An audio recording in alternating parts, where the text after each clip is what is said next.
Just a quick warning, this podcast series contains discussions about crime, trauma, sexual abuse, drug use and suicide. Listener discretion is advised. The KRGS Doors Show, proudly brought to you by KRGS Doors. For all your shopfront roller shutters, roller grills, folding closures and bifold doors, visit www.krgsdoors.com.au. Welcome to the KRGS Doors Podcast. I'm your host, Drew Blackman. The aim of our podcast is to talk to cool people with cool stories, whether it be our suppliers, customers, staff, other business owners, or people from different walks of life, and get to know them a bit better. If you're interested in coming on, drop us a line or email, or connect with us via Facebook, and we can have a chat to see what we can do. Today on episode 47 of the 2-year-old KRGS Doors podcast, I'm joined by KRGS Doors Managing Director Clayton Blackman, and we talk to Russell Manser. For Russell, robbing a bank felt like parachuting out of a plane. The adrenaline, the rush, the risk. Crashing through the doors, sizing up the room, hoping the security guard in the corner didn't decide to be a hero. Leaping over the teller counters to empty the drawers where the big banknotes were kept. And yet, in spite of the mask and the weapon, he was regarded by his peers as a gentleman bank robber. Polite, professional. Committed by a children's court magistrate to the adult Long Bay jail, despite having just turned 17 years old, he was housed with some of the state's worst sex offenders, resulting in him being sexually abused repeatedly. His eventually heroin dependence also stated there after his abusers injected him several times with the drug. Prior to this, Russell had already been struggling to cope with the trauma and anger of having been sexually assaulted in Darrak, the notorious juvenile detention centre. He is now a committed champion for the rights of others who have experienced these traumatic and painful abuses. I'll also let you in on our next episode's guest, but for now, please welcome to the podcast, Mr. Russell Manser. If this doesn't turn you on, folks, you haven't got a switch! Russell, thank you very much for joining us on the KRGS Doors podcast. What is the Russell Manser story? The Russell Manser story is I grew up in the western suburbs of Sydney, a place called Mount Druitt, low socio-economic area, just a battlers area, and a high representation in the prison system of people from that area because of the, lack of opportunities for people. And I think, a lot of people sort of are attracted to crime as a way to, make a living. And I was one of those kids, my sort of idols and everything like that have grown up with bank robbers and career type criminal type of people because, growing up in Mount Druitt, you didn't really see too many success stories of people in business or the only people, that was before the success of the Penrith Panthers and that too. So there weren't too many people to sort of really look up to and sort of hold in high esteem. So the people I looked up to were, blokes that were coming home from prison who were being treated like return war heroes. And, they within weeks of being home from prison, they had all the nice cars and all that flash fancy stuff that I, as a young fella, appealed to me. And I'm the youngest of 6 kids. My parents are England, 10-pound plumber, English, from England. Immigrated in 1965. I got 4 brothers and 1 sister. I'm the youngest. Both my parents, there wasn't no intergenerational transference of drug addiction or alcoholism or domestic violence in my family. Both my parents were, hard-working people, and to the point, I never used to get to see them much. So from a young age, I become really, I could cook when I was 5. I was looking after myself, and I was at home on my own when I was like 5 years old, looking for myself. And so, I grew up, pretty independent and pretty fucking strong-minded, strong-willed too, and no one could tell me too much. And, I didn't listen to too much advice, and I was always going to do things my way. And, by the time I was about 14 years old, I started stealing cars, which led me. Back in them days, if you got arrested, there was no divided programs like probation or anything like that. It was you got pinched, you got locked up, and they were giving you sentences to deter you from future reoffending. And my first time I got pinched, I got locked up and went to the notorious Darrick Boys Home, southwest of Sydney, which has become the subject of a 60-minute story because of the systemic and prolific sexual and physical abuse that took place. And unfortunately for me, I didn't escape that. You know, I was abused when I was there. I also done an apprenticeship when I was at Darrick. Darrick Boys Home was just a college of learning different crimes. And whilst I was there, I learned how to steal Porsches. Was that one of the subjects? Yeah. Was that one of the subjects, Russ? How to steal a Porsche? Yeah. One of the subjects was stealing Porsches, and the other subject was breaking into sports stores. And you know, I got to do them both. You know, we used to pull up in a Porsche and break into the store, and then a Porsche ain't a car to steal to break into a sports store with, because you can't get too much in a Porsche, but they don't have a big boot or anything like that. So wouldn't have been too many Porsches in Mount Druitt, I'm guessing, either, Russ. No, we used to veer over to the northern beaches or the eastern suburbs, with the more affluent areas, to steal Porsches.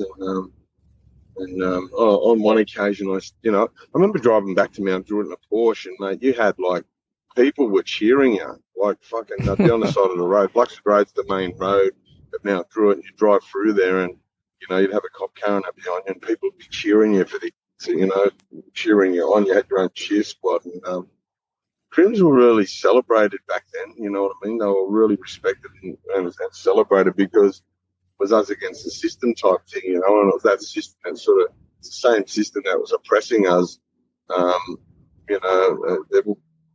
a degree, and so it was really us against them. Just what age are you talking that you were, mate, when this driving the Porsche back through to Mount Druitt? How old were you then?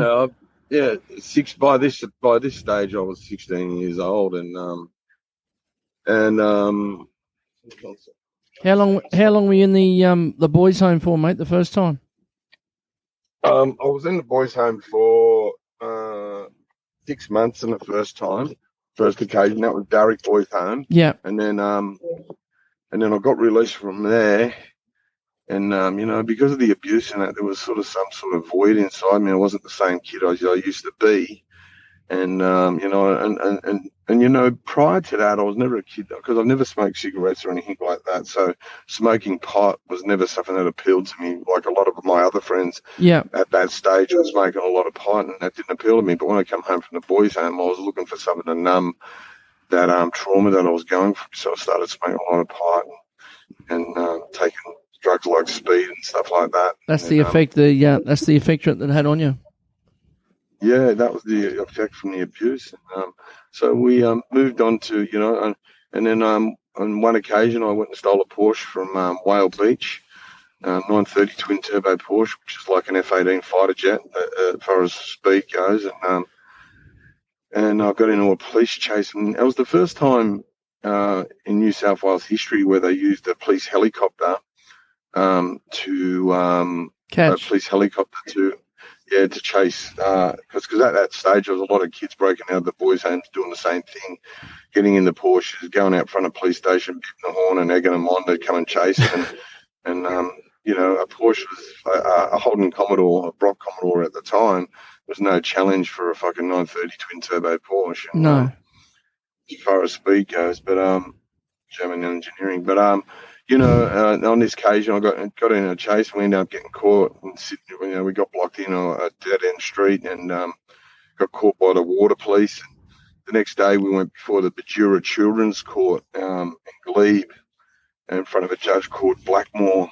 And it was really good. And I really created a distrust for lawyers from there on for me, because this lawyer said, just plead guilty. You're going to get 6 months in a boys' home. You're going to be sweet. You might even get out in 4 months. And he never mentioned anything about going to an adult prison. And what happened that day was the judge sentenced us and stipulated to be served 12 months, be served in an adult prison. And, a lot of things went wrong that day, because that judge it wasn't any jurisdiction to be able to even do that. That lawyer, if he knew his staff, he should have been able to advise the judge on that, but he let it go. But anyway, long story short, put us in a bull wagon, drove us out to Long Bay, and housed us at one wing in the Central Industrial Prison at Long Bay, which housed Australia's worst degenerates. Yeah. At the time, the sex offenders, they had them in a protection wing, and we were told we're going to a protection wing for our own protection, but they were going to house us with the most high-risk offenders they possibly was, So it wasn't about our protection. It was about, and that night, I was sexually abused by 2 convicted pedophiles, and and tried to report it and everything like that, and it made it a lot worse, and it was just crazy, man. It was crazy all this stuff was happening, and there was no safety nets in place to sort of be able to protect us from those sorts of fucking perpetrators. And But anyway, I was introduced to heroin whilst I was there by one of the perpetrators, and it wasn't very good, and and that sort of set me on a trajectory of drug use and escalation of offending behaviour, and by the time I was 18, I went back to jail, but this time for breaking into department stores. That was, it was because that escalation kept happening. I kept on stepping up the crimes I was doing. I broke into, at the time it was called Grace Brothers, and it's now David Jones. And we broke into about 4 or 5 of them, and so I went to Long Bay, but this time in a mainstream unit, in a mainstream prison, which was way more safer. That's where we should have, or if I was going to send us to jail, we would have been way safer in a general population prison and a protection prison. And this time there was blokes around that protected us, especially blokes from Mount Druitt. The older statesmen from Mount Druitt, the older guys were very protective of us and made sure we looked after, that we were. Yeah, made sure any creeps sort of kept away from us and that. Yeah. And it's funny, like homosexuality and that sort of stuff, people think it happens all the time. It's actually really frowned upon in jail. Blokes that engage in that sort of thing are sort of looked down upon. And so I've never really experienced any of that sort of stuff or abuse or even an attempted abuse. Like, it was always people really encouraging us to be, one, super fit. Everyone was like, if you didn't train 2 or 3 hours a day back then, people would sus on you, and people would hang shit on you, Yeah. So, I really developed an ethic, an exercise work ethic that I still have today, and with training, and then I was just starting to pick the brains of all the bank robbers and that, because it's a funny place, jail. Like, people who do break-and-enters hang around people who do break-and-enters, people who steal cars hang around bank robbers, hang around bank robbers, drug importers hang around drug importers, fraudsters hang around fraudsters. Everyone water finds its own level, and you find your own tribe there. And even though I was pinched on break-and-enters, all the people I was hanging around in prison, the older blokes, were all bank robbers, and I was forever picking their brains about, because, I had no intention. I wanted to be a bank robber, and my mind was set, and nothing was going to change me. And that's where my self-will, really kicked in. And I got out after about 2.5 years. But I do recall one guy. He was an old farmer from Maitland, Ray Johnson. He's passed away, took his own life in prison, God bless him. But and I remember saying to him, he was one of those proper disgruntled farmers where the farm, the banks had taken his farm and fucked him over and everything.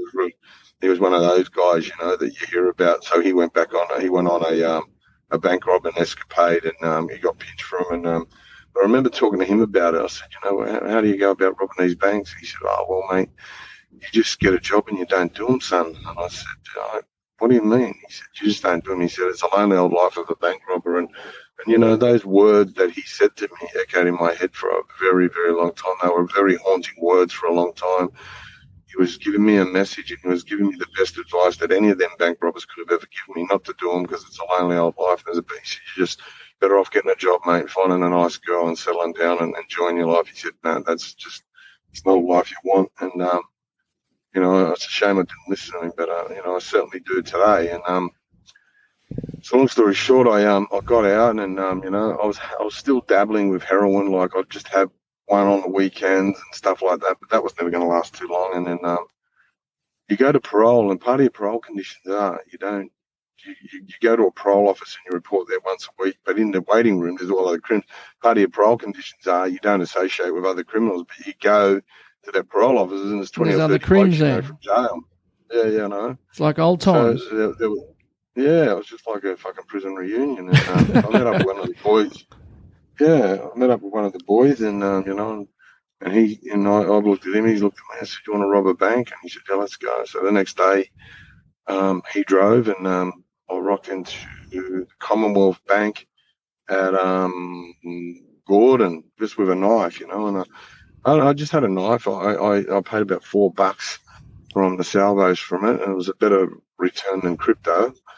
Because of that $4, we got $17,000 in return. And I just got in the mood.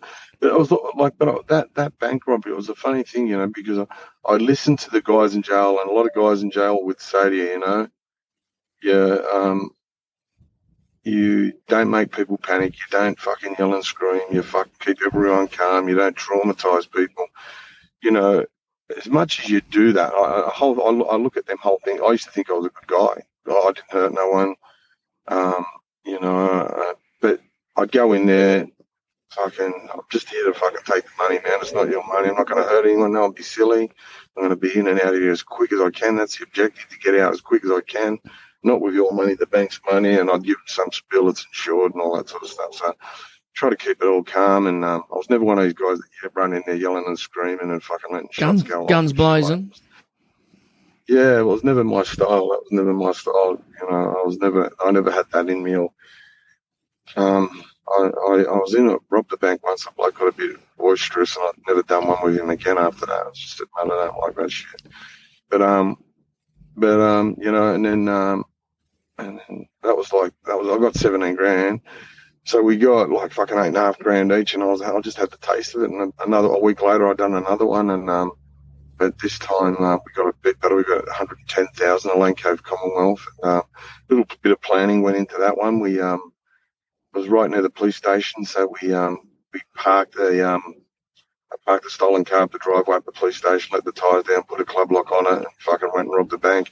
So when we're coming out, we could see him trying to push the stolen cars out of the fucking driveway, and off we went.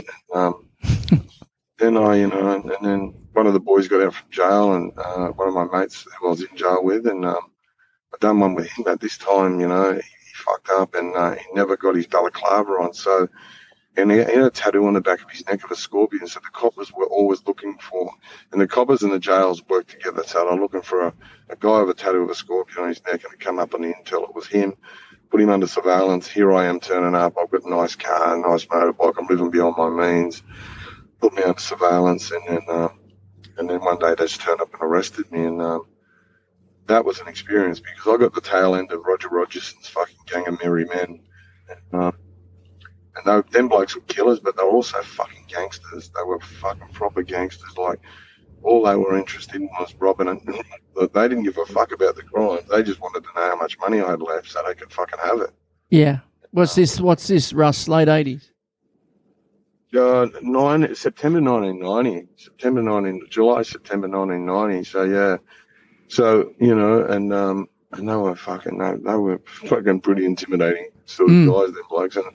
And they found $30,000 in my roof cavity and split it up between them, drank all my beers, and then fucking just were arguing over who was going to get what, because I love clothes and shoes and stuff like that, and they were arguing over who was getting what out, and they were splitting all my stuff up. I was like, fuck, it was something out of a movie. I was going, is this fucking real?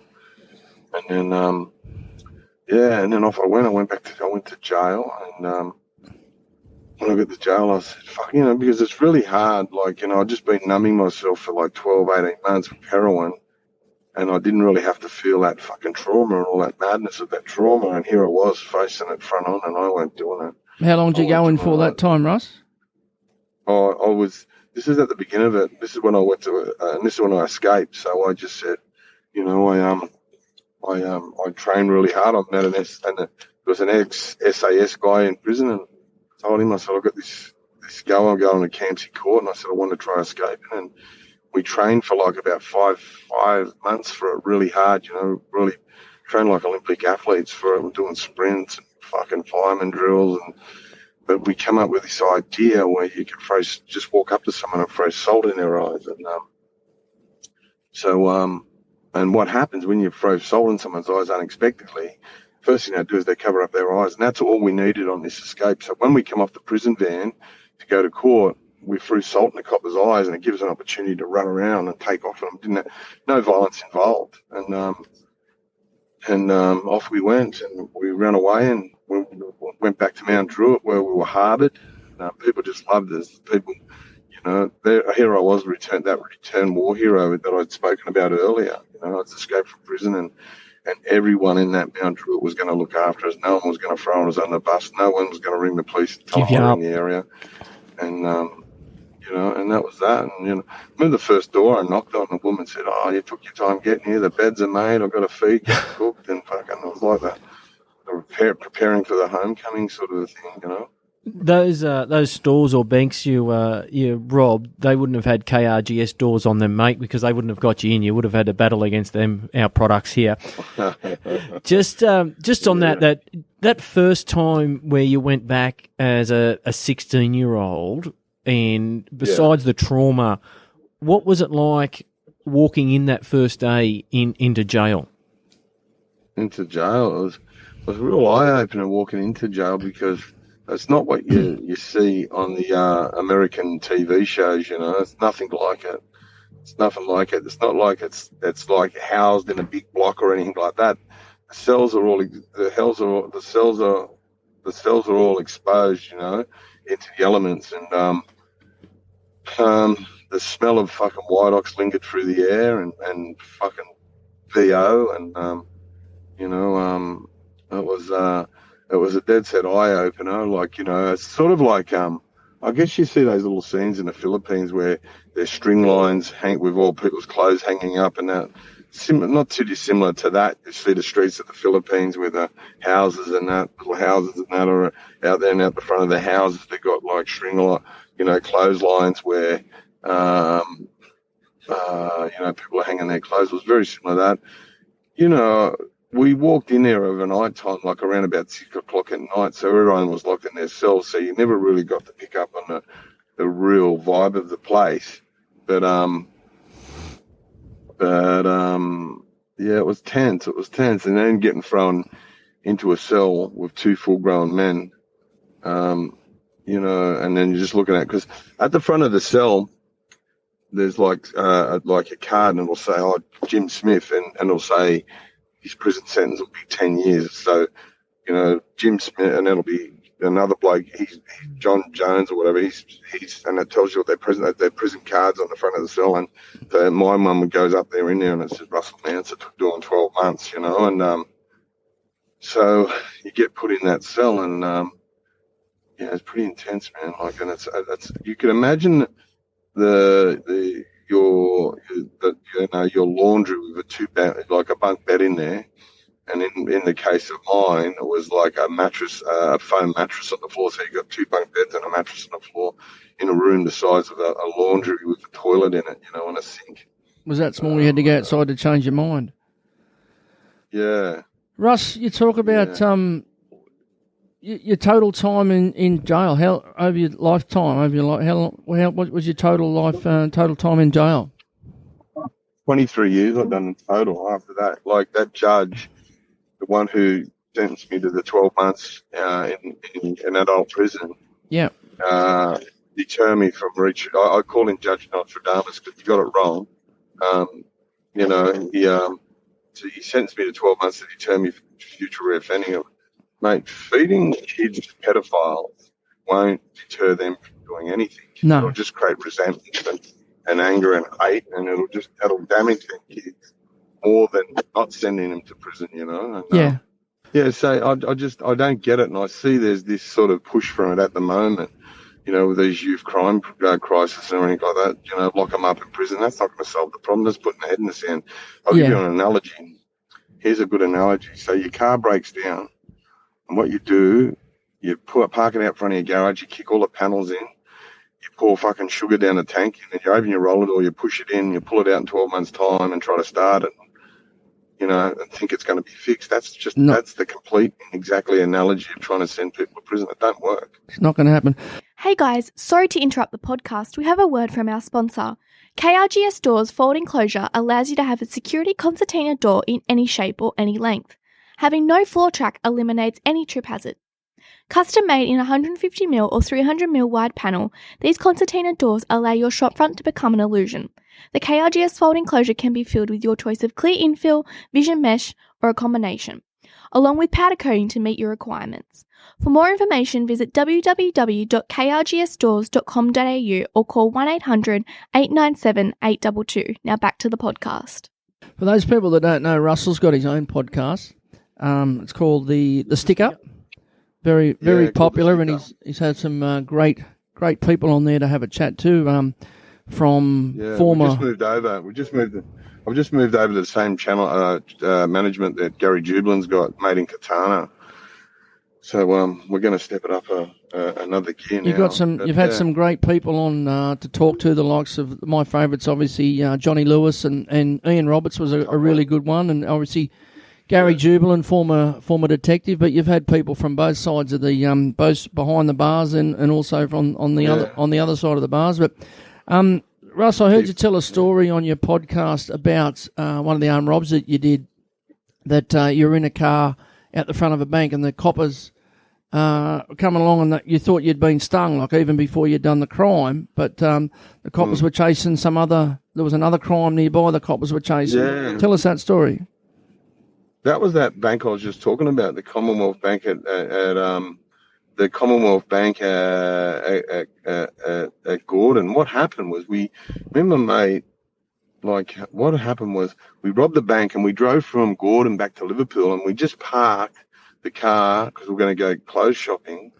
And all of a sudden these coppers are running towards us. And as I said, Roger Rogerson's team, and they were killing blokes back in them days. So I said to them, mate, just put your fucking hand on the dash. I put my hand on the steering wheel so they could see him, so they couldn't say I had a gun, so they could shoot us. Because I thought we'd been followed there. And then they ran past us. I'm thinking, fucking, I'm looking at my mate. And then they kept running past us, and then cars went a bit further down the road, police cars and that. Fucking, and I'm looking behind us, and then there's a bank behind us, and it was just full of coppers. And I'm saying, mate, someone's just robbed this bank here. Robbed this bank behind us. And turns out it is. So we just jumped out of the car and casually walked off with a big bag of cash. And you were shitting yourself. And the ironic thing is we still had sort of stuff like balaclavas and a knife and that from the bank. We just robbed and we just dumped it in the bin out front of that bank, Wow. And off we went. And off we went. And, it's I like to clarify things with people. I don't glorify bank robberies. No. Because what I know now through my own trauma, I understand what it does to people now, and I've done a lot of work on myself. And it was only then that I could ever understand and be empathetic with other people. I was listening to Michelle Laurie and from Australian Trip podcast and Mark Burris interviewing today. And how does a person who's been severely traumatized by the system fucking understand the system? You know what I mean? Understand where there's that. How can you have empathy? And she was talking about that. And I sort of got it. I didn't have empathy for other people because I didn't know what empathy fucking was. None was ever shown to me. None was ever shown to me. But when through my own trauma counselling and everything like that, I realised what that is, what trauma is, man. And it's, people go to me all the time on social media. Are you sorry to your victims? I'm not sorry to that person asking the question. And I don't believe sorry. I don't think, remorse is words. Remorse is an action. And, today I do a lot of work to help people, in particular people that have been in the same situation as I've been in. So I think remorse is an action. And I'm trying to balance out the bad I've done with fucking the good I do today, And I work hard at it. I've done a lot of work on myself, but I spend a lot of my time doing counselling sessions with people, and I don't charge people or anything like that. Yeah. And I'm in demand, and it takes up a lot of my life. But but it's just I love giving back, man. I love giving back. I spent 23 years in those shitholes, and I didn't learn. Jails and boys' homes don't rehabilitate people.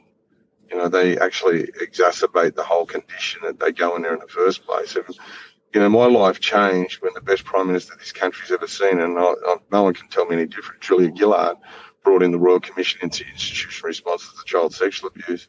And that allowed people like me and others to start the healing journey. You know what I mean? Without her showing the balls that all these other gutless fucking people couldn't show, she showed the balls to bring it in and challenge these pedophiles and stuff like that. I mean, I'd still be in prison with no doubt. So I'm forever grateful for what she done, that woman done, and I think it really cost her prime ministership. I think all great prime ministers leave a legacy, the good ones. Scott Morrison just left fucking fuck all, but all great and her legacy was that Royal Commission institution response to child sexual abuse, and I'm forever grateful to her for doing that. And I hope to get her on my podcast so I can thank her one day. You know, that'd be good. She's my number one. That'd be a good chat. Number one target. It's interesting you say that you don't glorify it. The general public, and I don't know whether it's a TV thing or something like that, but a lot of the general public do glorify the gangsters, and it's probably stemmed from the American cool guys walking down the street. But even here in Australia, the latest TV show, The Last King of the Cross, with Johnny Teflon John and things like that. It is glorified by the general public, but probably the Crims don't even look at it that they glorify it themselves. Yeah, for sure. Well, you look at all those underbelly series, Russ. I mean, they're all being glorified right across. I mean, even from the Melbourne gangsters right through, but they're all high rating. For sure, and that's a fact. And there's some certain things like they reckon you do it. The newspaper does a bikie story, they get 25% increase in newspapers. There's a real fascination with true crime. I get invited. I guess my podcast falls under the true crime genre, but I try to mix it up. But yeah, there's a fascination with it. There's a fascination, but I'll tell you, there's a reality to it. Jails are not nice places, and you know what I mean. All these girls, right? I say it to girls now. Every girl wants a good boy.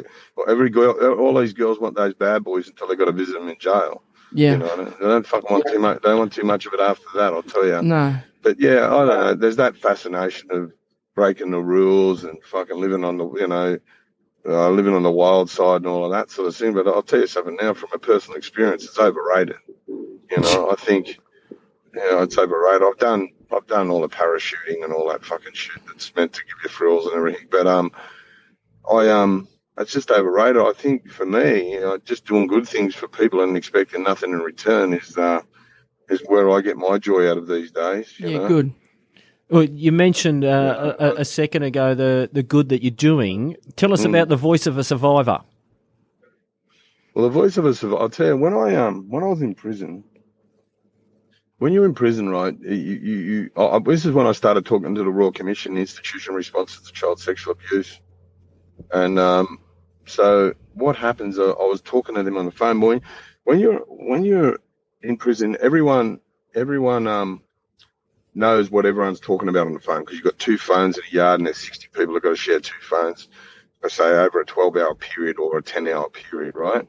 So everyone knows. And anyway, so I'm on the phone talking to this Royal Commission and I get a couple of blokes looking at me a bit sus, and thinking I was talking to coppers or something like that. So I had to call a yardman. I called everyone together. I said, listen, I'm not here talking to the coppers. I'm talking to the Royal Commission about things that happened to me as a child. I said, because I really want to break this cycle. I said, I like you blokes, but I don't fucking want to live here for the rest of my life. I said, I want to break this fucking cycle, and the way I'm going to do it is start offloading this stuff. And, and at the end of it, 65 blokes clapped and then they just started pulling me aside and saying, mate, that happened to me too. How do I get talking about it? And, and I was just showing blokes, this is just the routine I went, and encouraging people to tell their stories. And, so, I got recognised by the Royal Commission and law firms and everything like that I had this ability to create a safe platform in a trauma-informed manner where people could tell their stories for me and I could help them and encourage them to be brave and start the healing journey. And so when I got out of jail, I just thought, fuck, I'm going to give this a go, And there was a woman in my life, she's with me now, but there's a woman in my life who was a solicitor at the time, or friends at the time. No romantic thing went on there, but and then I got out of prison. She was my support person when I got out of prison, and she was always in my ear. You can do this, and she wanted nothing out of it, man, other than to see me do well. And so I set up the Voice of a Survivor. I set it up on a barbecue table on a one-bedroom unit in Coffs Harbour, and I rapidly expanded, and I was processing 50 survivors a week, referring them off to law firms on a week. I still do. And I've got 17,500 survivors that I've helped begin their healing journey in I've been out 6 years next month. And they've all come to talk to you, mate, and put them in through the process. Yeah. Fuck, that's a big effort. For sure. Well done. That's, through my company, my organisation. I employ 22 people. I work with 42 different law firms nationally. I work in every state and territory in Australia except right in Queensland. Like, Queensland has always been one of those places. Like, Queensland went out of their way to make it hard for us to work out there. You there? Yeah, yes. Mate, gotcha. Yeah, went out of their way. Yeah, they went out. Like, it was just that's all. It was JBL Peterson's like Spirits Alive and Well in Queensland. I really feel sorry for survivors in Queensland because they get a really fucking tough go up there. But other than that, we work in every state and territory in Australia, and it's so rewarding. I do a lot of I'm doing it at the moment. I go and talk at schools. I've talked at boys' homes and stuff like that, trying to discourage kids from going down that life of crime and giving them the harsh reality of it all, giving them the harsh reality of how it really is. I go to schools with troubled kids. I do a lot of stuff like that. I do a lot of stuff online. Well, that's where it starts, mate, at the schools. Yeah. It's really Russ, on a weekly basis, how many people would come to you to talk about their issues that they had as looking for the voice of survivor? How many on a weekly basis? We get between 40 and 50 a week. Wow. Nationally.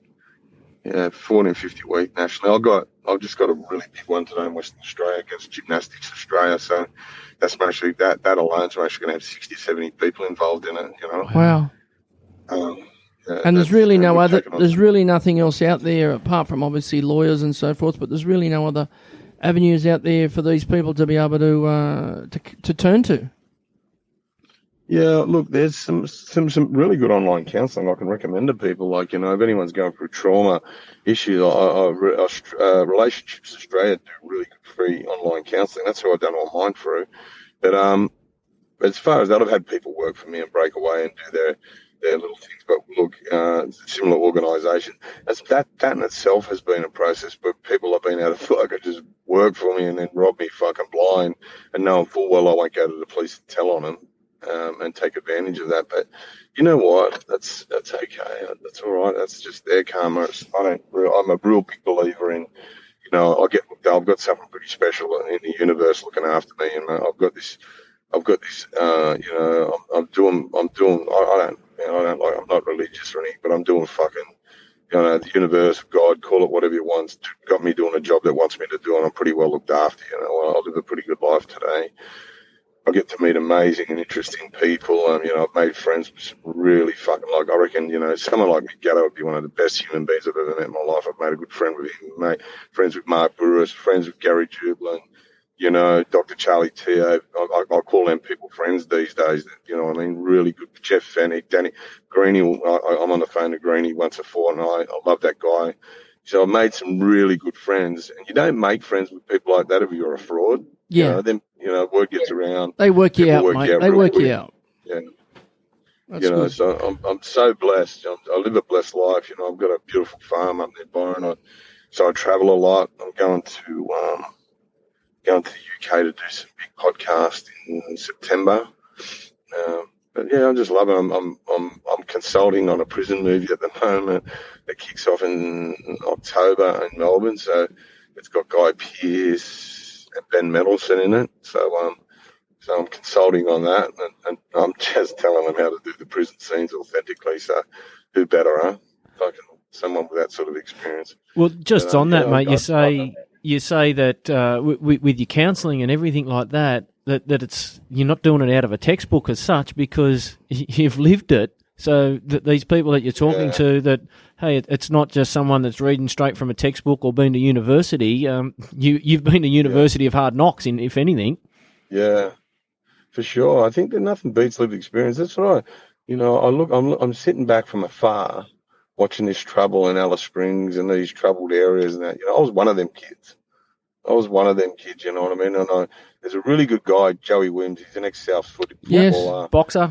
Yes, Joey. Yeah, boxer. One of the best blokes you'll ever meet in your life. I'm always going to pump Joey's tyres up because I think he's a legend. But him and I sit back, and you know what I mean? Like, my first person to call on that would be Joey Williams. I'd say, mate, what do we need to do? What do we need to do? Like, how can we do these kids?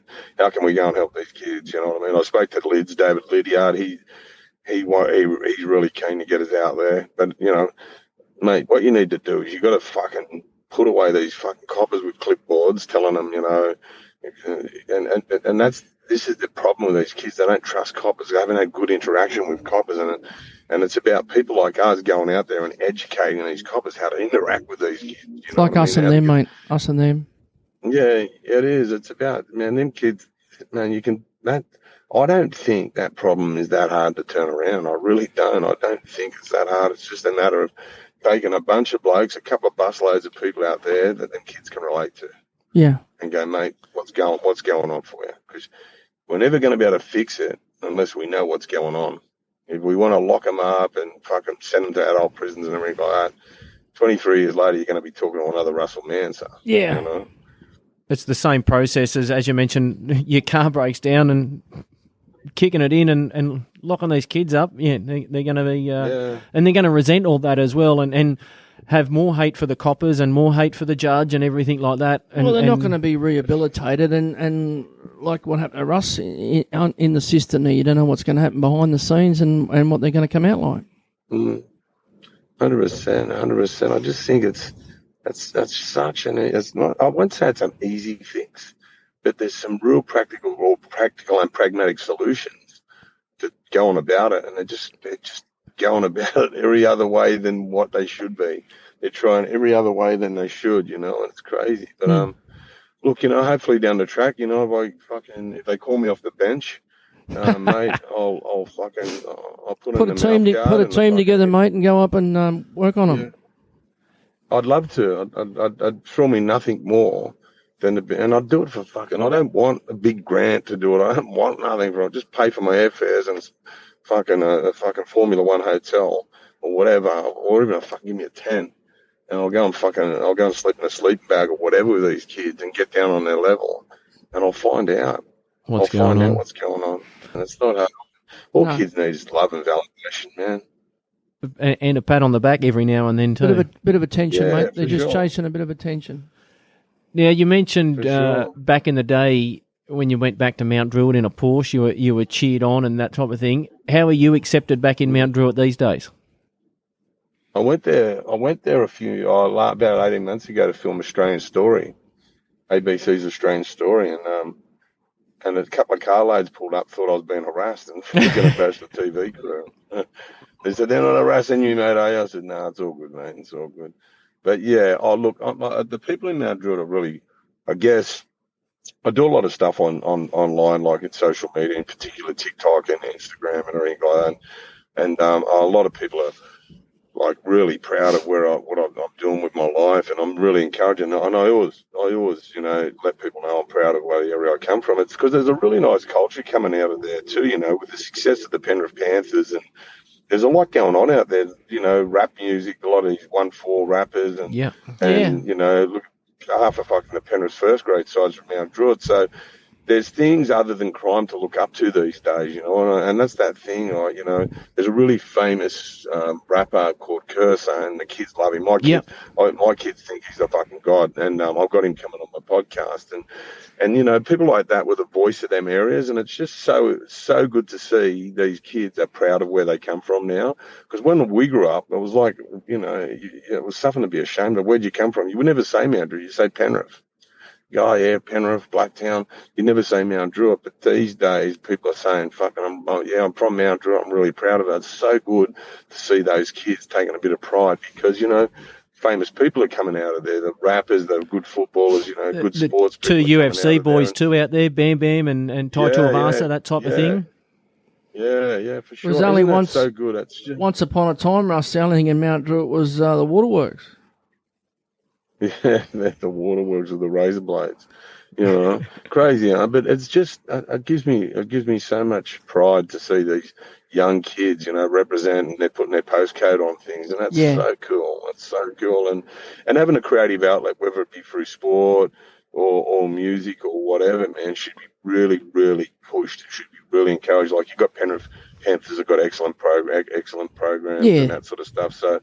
But it was always going to be like that. It was always going to be when people started to believe in themselves or people started getting the opportunities to get out of there other than doing crime. It was always going to be, fuck, that's not a bad option. Let's do that. I've got I'm not a bad footballer. I'm not a bad, and any create I see the coppers jumping up and down about these rappers, but I'll tell you what, rap music's keeping kids in schools because they want to stay and learn more about English. Yeah. Russ, I spoke briefly earlier, mate, about your podcast, The Stick Up. Tell us more about that and how that kicked off. Oh man, I done I was doing Australian Story, and there's a bloke called Low Key. Low Key is a nightclub owner, and also a music producer himself, one of the biggest independent music producers himself. And I was in Broadbeach one day, and he walked up and he goes, "Mate, I listened to a podcast that you were on." He goes, "I don't listen to podcasts, but he said, man," he goes, "I've listened to it in full." And there was a podcast I wanted to get on. It was called Spanion. And I said, "Mate," and he said, "I'd love to get on Spanion." He goes, "My mate manages it." He said, "I'll get you on there." So they got me on Spanion, and then Australian Story come on. And then I got approached by D&M Podcasting to do my own. They said, "Come in, we'd love to give you a go and see how you go." And took off. My first one I interviewed was John Killick, the guy who escaped from Silverwater in the helicopter. And then, and he wrote, and John and I are good friends, so he's sort of like a surrogate father or something like that to me, But anyway, him and I are on the same path. John and I, he's doing some really good stuff, and so and then I just got a roll on, and I just started. And I said to Greenie one day, I said, Danny Green, I said, "Man, I'd love to get Mark Burris on the podcast." And as soon as I hang up the phone, I was going through the airport in Sydney, Mark Burris in front of me. So I've just been speaking to Green. He goes, "Mate, he just text me about you." And then we were on the same plane together, and we'd have a chat. And I call Mark. I consider Mark Burris a friend because he's been so complimentary to me and so encouraging to me. So and it's just growing, and we're looking. It's like being a private investigator, like you get a name of someone and you start tracking them down, whether it's through social media or whatever. And it's been such a good journey. And as an interviewer, I'm getting better. I'm researching more. I watch and like Joe Rogan and people like that and how they interview in that style. And I'm really interested in it. I was talking to Joey Williams about, because I really love the way how Joey talks. And because he speaks really paused, he will say, "I went down the road and saw a black dog." And then he's got this pause. And I said, "I just love." And I said to him, "What media training did you get?" He goes, "What do you mean, what fucking media training?" None. I said, "How you talk?" He goes, "I've never known media training." He goes, "Mate, that's concussion." He goes, "Every time I fucking speak." We might have to get Joey Williams on and have a chat to him ourselves. Oh, you'll have to. He's a champion, mate. He'll never let you down, Joey. He's a fucking champion. He mixes with the same few bods.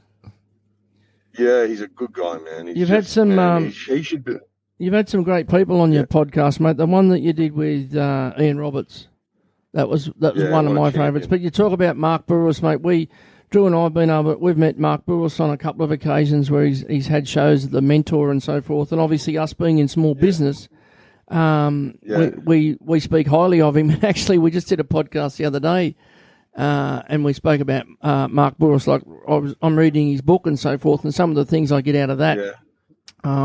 Good. Some of the things we put into our business and just general life. You know what I mean? But he's a person that I look up to as well as with Mark Burris, mate. But he is a great man. Top bloke, and so down to earth, so real. He is. So real. He doesn't suffer that fucking toffee nose. No. He doesn't suffer, mate. He hates that shit. It's funny. I was telling you, it was interesting for me. When he sold his business for $500 million and the anticlimax, he calls it, and I said, I've heard this story. I said, "What happened? He said, you go and get a check. He goes, yeah. He said, 500 million. They give you like a plaque thing for 500 million. I said, so what do you do? Go and get a whole heap of hookers and everything like that? He goes, no, I just went back to him. He said, just went and got a piece of pizza and a beer and went to bed. I've heard that story. Yeah, I've heard him tell that story. Oh man, it's so good, and the Kerry Packer stories that he's got, I could listen to them all day. It's like fucking like Kerry Packer was a really good mentor to him, and but he's a good mentor to a lot of other people, like George Gambosis and everything like that. He's played a good part in George's career too, and he's a good guy, man. They don't come much better. And Mick Gatto's another one I just love to death. He's just a fucking mate. He's just a champion human being, and then what he does for charity. I went to a charity, he raised $2.5 million for autism. Right. He's raised millions of dollars, for Charlie Teo, and that charity event, a Mick Gatto charity event. I'm telling you, anyone who ever gets invited to a Mick Gatto charity event, go to them, man, because they're the best event you'll ever go to. I've done a few of those sorts of things, but nothing like that. Like just the entertainment, the food. Everything was like him, fucking class. Good one. Mate, to finish our podcast, we ask our Fast 5 questions, and it's just to get to know you a little bit better. It's a bit rapid fire. Yep. What would be your last meal? Yeah. What would be my last meal? Yes. Fucking my mum's rice pudding. Tough to beat? Tough to beat. I grew up in it. Breakfast of champions. You can't have a physique like that, mate, without rice custard, eh? Yeah. Your drink of choice? Drink of choice. I'm anything with ginger in it. Ginger beer. Yeah. Yeah, I love anything with ginger. I'm not a real alcohol drinker, so ginger beer. And what is one of your weird quirks? Quirks. I repeat myself. There's certain things that I repeat myself. When I'm trying to emphasize something, I repeat it. I think we all do that. Yes. Get the message across. What is your favourite movie quote? Favourite movie quote would have to be an honest man's. No, yeah, that's in Bronx Tale. And he goes, and the kid. What happens was he's the kid standing. I don't know if you've ever seen Bronx Tale, but a kid runs past and owes the other kid $5, and he chases him down the road, and the gangsters say to him, "Man, what are you fucking chasing for?" He says, "That bum owes me $5," and he said, "It cost you $5 to realise that bloke was a fucking bum. It could have cost you a lot more." It's a great lesson. Yeah, exactly. And finally, if heaven does exist, what would God say when you arrive at the Pearly KRGS roller shutter? I'm glad you're a Penrith supporter. Got your time in the sun at the moment, mate, with the Panthers? Yeah, and I think we will be there for a while. I think that junior development there is just... They got some... fucking... They're rolling them out, mate. They've got some depth there. It's just a factory. The Polynesian boys are believing. The Polynesian boys, they've got them kids. They've got the Polynesian boys believing in themselves, mate. And big catchment area too there, Russ. Yeah. Big catchment. Russ, I really appreciate you coming on, mate, and having a chat with us, telling us the Russell Manser story. It is, I could sit here and we could talk stories. I could listen to you all day. I know we've probably only been, 45 minutes, but, mate, I'd love to do it again sometime. And obviously there's so many stories to tell from behind the bars, and then obviously stories to tell what you're doing now, mate. You're doing a great job with the Voice of Survivor. And, mate, keep up the good work, and I hope that you can help many, many victims from the system, and they need a leader like yourself and someone that can steer them, mate. Like you said with the young kids, you've been there, you've experienced, and I hope you put that to value, mate, because they'll look up to you from there. But, mate, thanks again. It's been great to have a chat. Thanks. And anything that we can do, mate, give us a yell. No worries, guys. Thanks for having me. I really appreciate you guys. Yeah. Russ, I think one thing that really sums up what a good bloke is what they call their mates, and you've rattled off some names today, and from knockabout businessmen like Mark Burris, who's a bazillionaire, to neurosurgeons Dr. Charlie Teo, to Mick Gatto, to Denny Green, but then also the everyday bloke that's down at the milk bar at Mount Druitt is what I classify as a good bloke that just can meet everyone on every level, and you should be extremely proud of what you're currently doing with your Voice of Survivor and your podcast and everything like that, mate.